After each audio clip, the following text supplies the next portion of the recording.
Thais Bilenque, 2026 marca 10 anos dos chamados crimes de maio, que foi uma onda de assassinatos que começou com ataques do PCC em 2006, né? Policiais, agentes penitenciários, bombeiros, qualquer pessoa que representava a lei e a ordem, principalmente no estado de São Paulo, né? E que foi revidado com 10 vezes mais assassinatos de pessoas, algumas talvez ligadas ao PCC, mas muitas delas que não tinham nada a ver com nada, né? É uma data, obviamente, que não é para se comemorar, mas é uma boa oportunidade para a gente falar o que aconteceu com o PCC nesses últimos 20 anos e o que aconteceu com as famílias das vítimas, né? Dessas mortes de maio de 2006. Você sabe, algumas organizações da sociedade civil estão fazendo muita pesquisa sobre segurança pública de modo geral. E o Sou da Paz, o Instituto, fez uma pesquisa mostrando que 20% da população concorda com a frase bandido bom é bandido morto. Mais de 70% acha que criminoso tem que ser julgado e preso. Da mesma forma, as favelas do Complexo do Alemão, da Penha,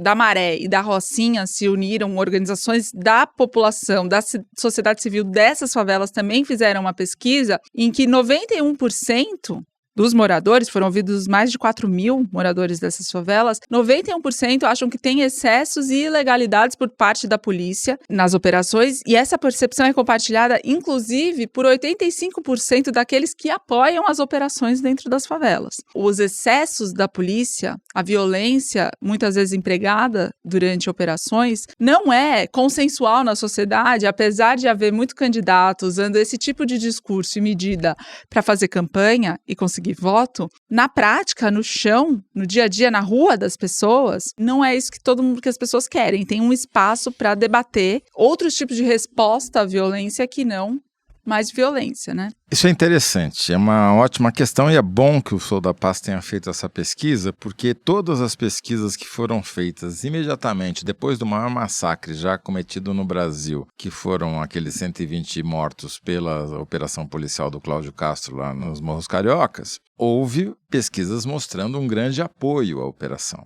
né? Então, assim, há que se discernir duas coisas. Uma é quando há um fato específico e você mexe na cabeça das pessoas e cria-se uma onda favorável àquilo e aquilo acaba ressuscitando até políticos que estavam enterrados eleitoralmente, como era o caso do Cláudio Castro, que se não fosse ter sido julgado inelegível pelo Tribunal Superior Eleitoral, talvez virasse senador da República, sendo uma figura completamente obscura, né? Outra é quando você, fora do calor dos fatos, faz uma pergunta genérica, se você é contra ou a favor, aí entra um fator que é muito difícil de você evitar em pesquisa de opinião, que é o desejo de o respondente agradar o entrevistador no sentido do que é a resposta correta, né? O que eu tenho que falar.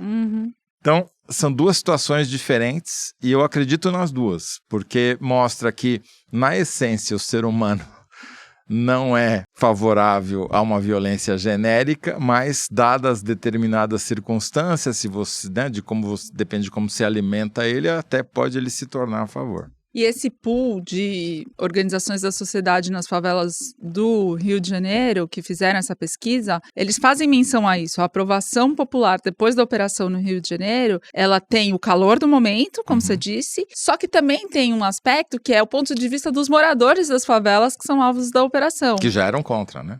Que já eram contra e que quando são ouvidos, e no caso dessa pesquisa em particular, pelos próprios moradores, num ambiente seguro, sim, conhecido, a resposta é muito diferente. Então, não inviabiliza aquelas pesquisas. É que isso mostra... Nenhuma das duas está errada. Exato. Nenhuma das duas. Revela momentos diferentes, circunstâncias diferentes. Essa daí revela talvez a índole, né, genérica. O problema é que, como diria o diabo, né, nos detalhes que eu vivo. Se você tem ali uma circunstância, você pode mudar a opinião das pessoas.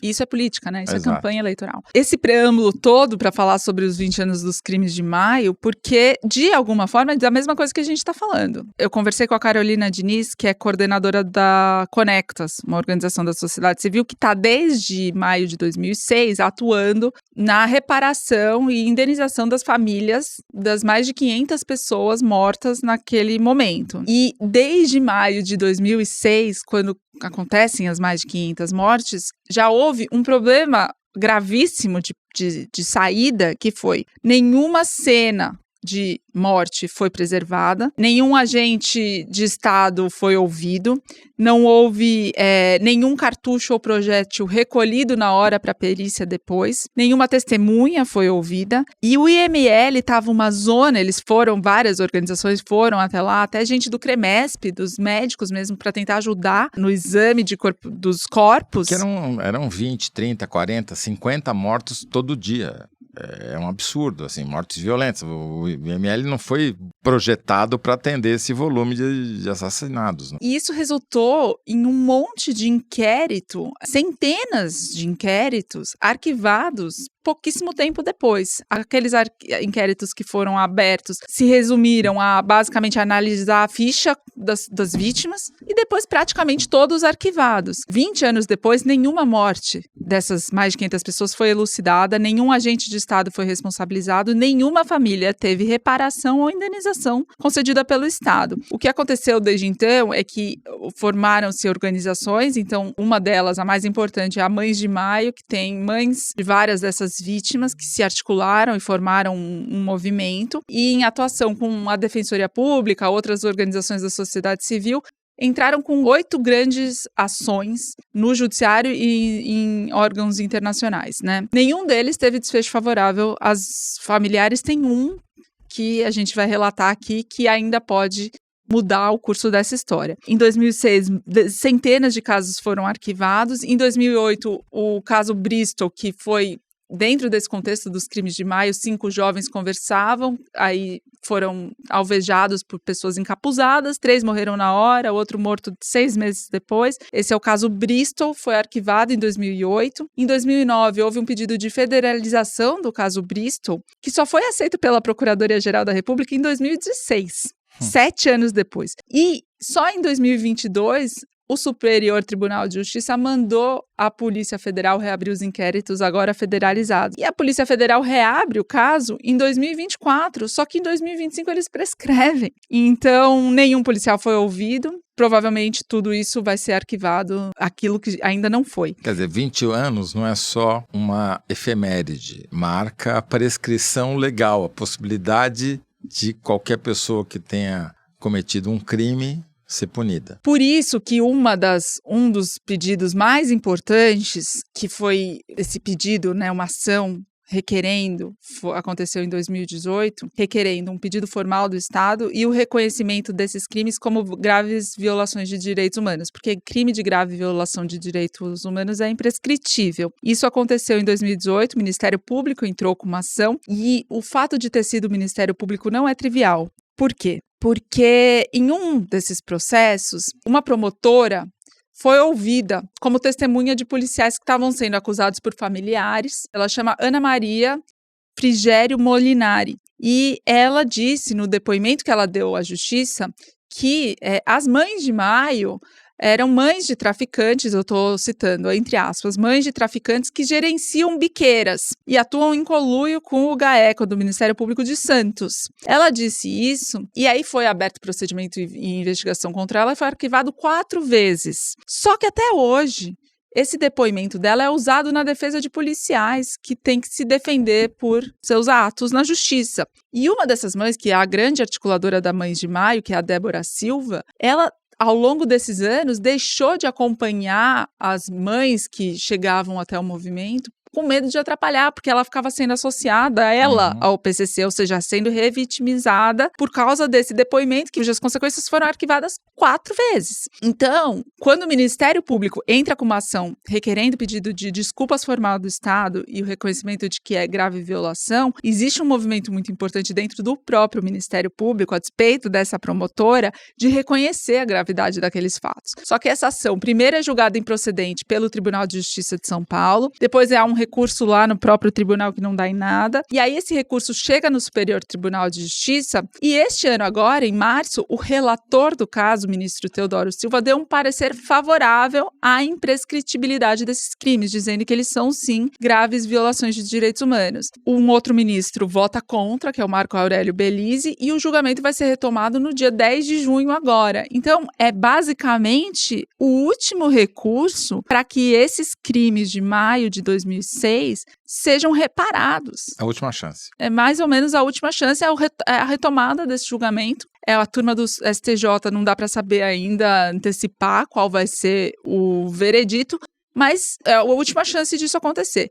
Aí a outra chance de reparação de alguma forma está na Comissão Interamericana de Direitos Humanos, tem 3 denúncias tramitando lá, uma delas deve dar uma sentença já de caráter vinculante, porque o Estado brasileiro é signatário, então ele vai ter que aderir, em tese ele tem que aderir como força de lei à sentença da comissão, desse caso Bristol, que a gente falou, isso deve sair até 2027. Mas nas instâncias judiciais brasileiras, tem um julgamento no STJ que pode ser a última chance de que essas mortes, porque você imagina que mais de 500 pessoas foram mortas, muitas delas com indícios de execução, nenhum caso investigado, você pode presumir que tinha gente inocente como tinha gente não inocente, mas tinha muita gente inocente e essas mães estão aí, muitas delas adoeceram e morreram no caminho, mas guardadas todas as diferenças, tem muita similaridade com alguns casos da Operação Escudo e da Operação Verão da Polícia Militar de São Paulo, na mesma Baixada Santista, onde boa parte dos crimes de maio ocorreu, em que matou-se, por exemplo, um menino de 4 anos, o Rian,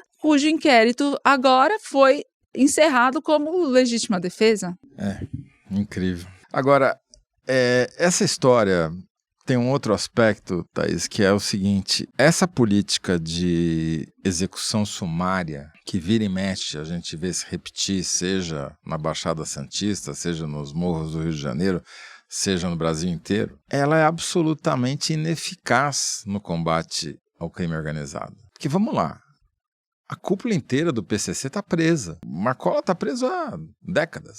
E, no entanto, a organização só cresce. Nesses últimos 20 anos, apesar de terem matado 500, o PCC virou uma máfia. Ele deixou de ser uma facção criminosa que operava a partir dos presídios cometendo crimes violentos para dominar o tráfico de drogas em várias rotas, que são das principais rotas do mundo, faturar bilhões de reais e ter influência na política, no Estado, operar negócios supostamente não criminosos, né? A economia real, linha de ônibus. Se infiltrar na política. Exato. Então, ele deu um salto, o que mostra que prender apenas não resolve. Precisa prender? Claro que precisa prender, mas não resolve.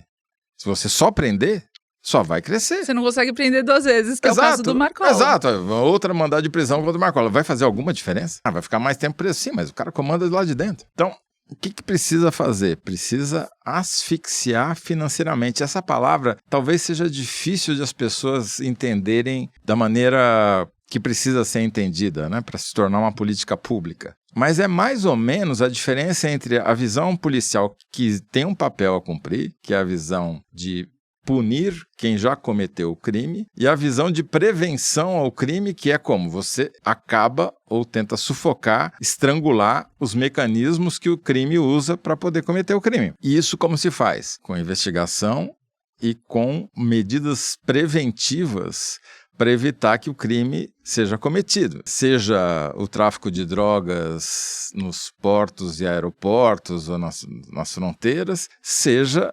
justamente prendendo e punindo todos os instrumentos como fundos, bancos de mentirinha e senadores da República que, de alguma maneira, ajudam a lavar o dinheiro do crime, né? Essa discussão, infelizmente, vai ficar contaminada pela eleição e não vai conseguir, embora eu espere o contrário, prosperar, mas ela é absolutamente fundamental, porque senão a gente vai ficar enxugando o gelo eternamente e o PCC vai agradecer. Não, e assim, a gente fala de crime organizado cada vez mais. só fala. Esse programa de hoje é praticamente um monopólio do crime organizado. Porque agora você fala de política, você fala de crime organizado, você fala de economia, crime organizado, você fala de endividados. Direitos humanos, é tudo, né? É incrível isso. E não é uma coincidência nesse caso. Não, é causa e efeito. É isso. Tudo bem. Vamos falar de crime organizado, então. Mais um pouquinho que a gente falou pouco.